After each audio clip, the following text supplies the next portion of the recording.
Hello everyone, welcome back to the channel. So आज हम हिंदी आरो बुक क्लास 12 के चैप्टर नंबर 17 शिशिर के फूल, जिसके लेखक है हजारी प्रसाद द्विवेदी, पढ़ने जा रहे हैं। तो सबसे पहले मैं लेखक का परिचय दूंगी, चैप्टर का मेन पॉइंट्स, उसके बाद समरी देती हूँ, राइट। तो चलिए हम लेखक का परिचय देते हुए देखते हैं। तो हजारी प्रसाद द्विवेदी जी का जन्म सन 1907 आरत दुबे का छपड़ा बलिया उत्तर प्रदेश में हुआ था। उनकी प्रमुख रचनाएं अशोक के फूल, कल्पलता, विचार और वितर्क, कूटज, विचार प्रभाव, आलोक पर्व, प्राचीन भारत के कलात्मक विनोद, बाणभट्ट की आत्मकथा, चारु चंद्रलेख, पुनर्नवा, अनामदास का पोथा इत्यादि बहुत सारे हुए थे। ओके। और उनका प्रमुख पुरस्कार सम्मान जो है वो साहित्य अकादमी, भारत सरकार द्वारा पद्म भूषण भी मिला है उनको, लखनऊ विश्वविद्यालय द्वारा डॉक्टरेट पढ़ी है। ओके। और उनकी मृत्यु सन 1979 दिल्ली में हुई थी। तो आइए अब हम देखते हैं चैप्टर्स के मेन पॉइंट। तो यहाँ प्रस्तुत ललित निबंध शिशिर के फूल लेखक के संग्रह कल्पलता से उद्धित है। इसके लेखक आंधी, लू और गर्मी की प्रचंड में भी अवधूत की तरह अविचल होकर कोमल पुष्पों का सौंदर्य बिखर रहे शिशिर के माध्यम से मनुष्य की अजय जिजीविषा और तुमुल कोलाहल कलह के बीच धैर्यपूर्वक लोक के साथ चिंतारत कर्तव्यशील बने रहने को महान मानवीय मूल्य के रूप में स्थापित करता है। ऐसी भावधारा में बहते हुए उस देह बल के ऊपर आत्मबल का महत्व सिद्ध करने वाली इतिहास विभूति गांधी जी की याद आती है तो वह गांधीवादी मूल्यों के अभाव को पीड़ा में भी कसम सा उठता है। निबंध की शुरुआत में लेखक शिशिर पुष्प की कोमल सुंदरता के जाल बुनता है, फिर उसके भेद कर उसे इतिहास में और फिर अपने जरिए मध्यकाल के संस्कृति इतिहास में बैठता है।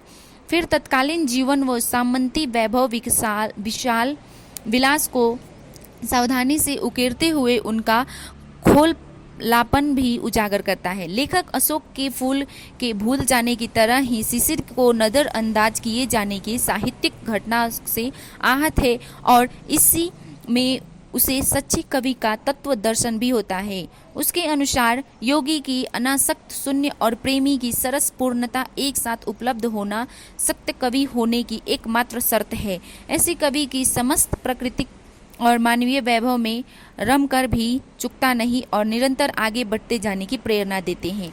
तो आइए अब हम इस चैप्टर शिशिर का फूल का संक्षिप्त में समरी देखते हैं। तो शिशिर का फूल एक निबंध है, ओके, जिसके लेखक जो है हजारी प्रसाद द्विवेदी है। यह निबंध के माध्यम से लेखक हमें समझाना चाहते हैं, मतलब स्पष्ट संदेश देना चाहते हैं कि जिस तरह आंधी, लू यानी कि प्लेन साइड में बहुत जब गर्मी पड़ती है ना तो उस टाइम गरम गरम हवाएं चलती है, उसको लू बोलते हैं। प्रचंड गर्मी व हर तरह की विपरीत परिस्थितियों को झेलते हुए शिशिर का फूल अपनी कोमलता व सुंदरता को बिखेरता हुआ सीना ताने खड़ा रहता है। ठीक उसी तरह हमें भी विपरीत परिस्थितियों में अपना धैर्य व संयम को बनाए रखते हुए अपनी बुद्धि विवेक से निरंतर अपने कर्तव्य पथ पर अग्रसर रहना चाहिए, मतलब आगे बढ़ता रहना चाहिए। शिशिर का फूल हमें जीवन में लगातार संघर्ष करने की प्रेरणा देता है, ये समझाते हुए बताते हैं। ओके। सो लेखक इस निबंध को जेठ की तपती गर्मी में, जेठ बैसाख होता है ना, तो मई जून जुलाई वाला, तो गर्मी में शिशिर के फूल के पेड़ों को एक समूह के बीच बैठकर लिख रहे हैं और ऊपर से नीचे तक सुंदर मनमोहक व कोमल फूलों से लदे हैं। वैसे तो जेठ की भयंकर गर्मी में बहुत कम फूल खिलते हैं, केवल अमलतास ही 15 से 20 दिनों के लिए खिलते हैं। हालांकि कबीरदास जी को 10-15 दिन के लिए फूलों का खिलना पसंद नहीं है, मगर शिशिर के फूल लंबे समय तक खिले रहते हैं। वो बसंत मतलब मार्च अप्रैल तक खिले रहते हैं। लेखक इसे कालजयी अवधूत और भारतीय संस्कृति का प्रतीक मानते हैं, क्योंकि यह हमें विषम परिस्थितियों में भी प्रसन्नता व मस्ती के साथ जीने का कला सिखाता है। मतलब कोई भी परिस्थिति हो उसके साथ हमें मस्ती व खुशी के साथ जीने की कला सिखाती है। इसलिए लेखक कहते हैं कि भीषण गर्मी और लू में भी शिशिर का फूल किसी अवधूत की तरह जीवन पथ पर निरंतर आगे बढ़ता रहता है, यानी वातावरण व बदलते मौसम को इस पर कोई प्रभाव नहीं पड़ता है। हमारे लाइफ में भी बहुत सारी प्रॉब्लम्स आती हैं, तो उसको वो कंपेयर करते हुए बताते हैं कि इस पे वातावरण या बदलते मौसम का कोई भी प्रभाव नहीं आता है, यह अपना फूल खिला रहता है हमेशा गर्मियों में। वैसे शिशिर के वृक्ष बड़े और छायादार होते हैं और पुराने समय में इन वृक्षों को मंगल कारक मानकर इन्हें बाग बगीचों में लगाया जाता था। वात्स्यायन कहते हैं कि बगीचे में घने व छायादार वृक्षों और बकुल के पेड़ों से में ही झूला लगाना चाहिए, लेकिन लेखक मानते हैं कि शिशिर के पेड़ में झूला झूलने के लिए उपयुक्त है। ऐसा माना जाता है कि शिशिर की डालें बहुत कमजोर होती है, उपयुक्त था, ठीक है, इसलिए झूला झूलने योग्य नहीं होता है, क्योंकि डालें कमजोर है। अगर वहाँ पे आप झूला झूलने के लिए रस्सी लगाएंगे तो डाल टूट सकती है, इसलिए झूला झूलने योग्य नहीं होता है। लेकिन लेखक कहते हैं कि उस पर झूला झूलने वाली का वजन भी कम ही होता है। शिशिर के फूल को संस्कृत साहित्य में बहुत ही कोमल यानी सॉफ्ट माना जाता है। इसे केवल श्रृंगार के योग मतलब सजने संवरने के लिए ही समझा गया है। कालिदास तो यहाँ तक कहते हैं कि शिशिर के फूल केवल भौरों यानी जो बीज होते हैं ना, बीज के पैरों के दबाव ही सहन कर सकते हैं और पक्षियों के पैरों को दबाव भी सहन नहीं कर सकते। इतना सॉफ्ट होते हैं कि सिर्फ वो भौरों के पैरों के दबाव सहन कर सकते, जहाँ तक कि पक्षियों के पैरों का दबाव भी सहन नहीं कर सकते। इसी आधार पर ही शिशिर के फूलों को कोमल माने जाने लगा। लेकिन लेखक कहते हैं कि लोग इसके फल की मजबूती को नहीं देखते।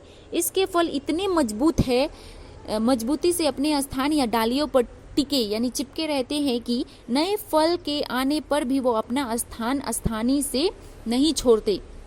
उनकी लेखक उसके शिशिर के फलों के बारे में बताते हुए कहती हैं कि वो बहुत ही स्ट्रांग होते हैं। वो अपना स्थान तभी छोड़ते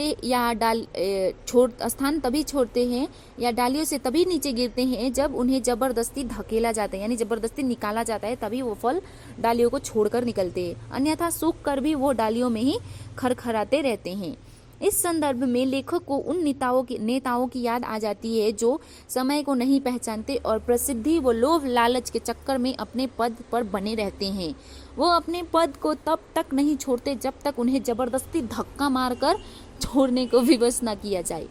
लेखक कहते हैं कि पुरानी पीढ़ी को समय रहते ही सावधान हो जाना चाहिए और नई पीढ़ी के लिए खुद ब खुद स्थान छोड़ देना चाहिए। यानी जो पुराने ऑलरेडी अपने स्थान पे है तो उनको खुद समझना चाहिए कि अब हमारा टाइम खत्म हो रहा है, अब दूसरे को टाइम देना चाहिए।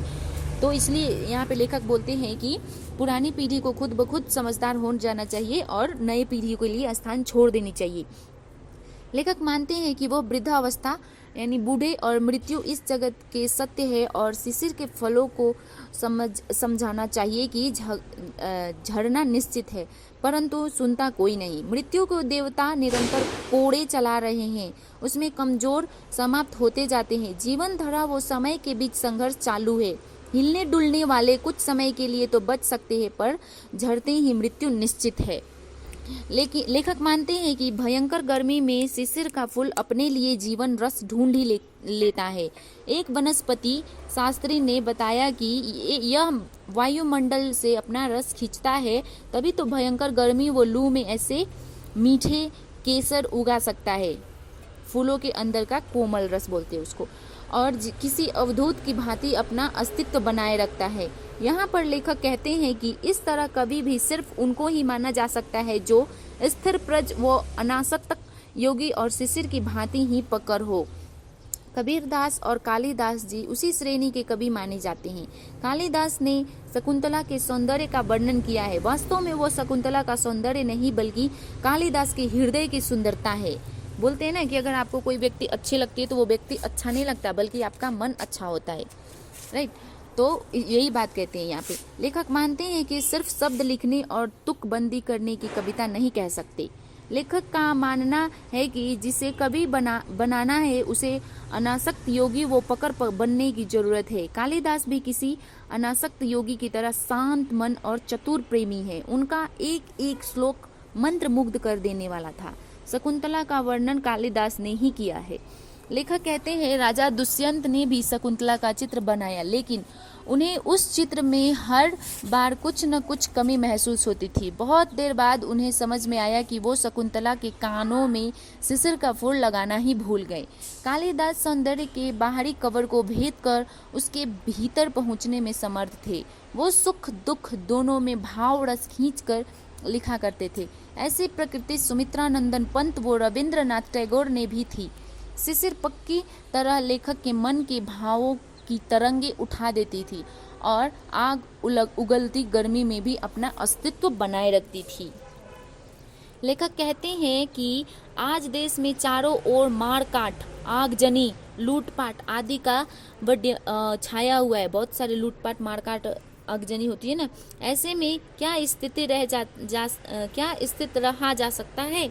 शिशिर रह सकता है, लेकिन हम अस्थिर नहीं रह सकते। फिर भी शिशिर स्थिर रह सकता है। गांधी जी भी रह सकते हैं। यहाँ पर लेखक ने गांधी जी को एक ऐसे अवधूत के रूप में याद किया है जिसने देह बल के ऊपर आत्मबल को सिद्ध किया है, मतलब अपने आत्मविश्वास को सिद्ध किया था।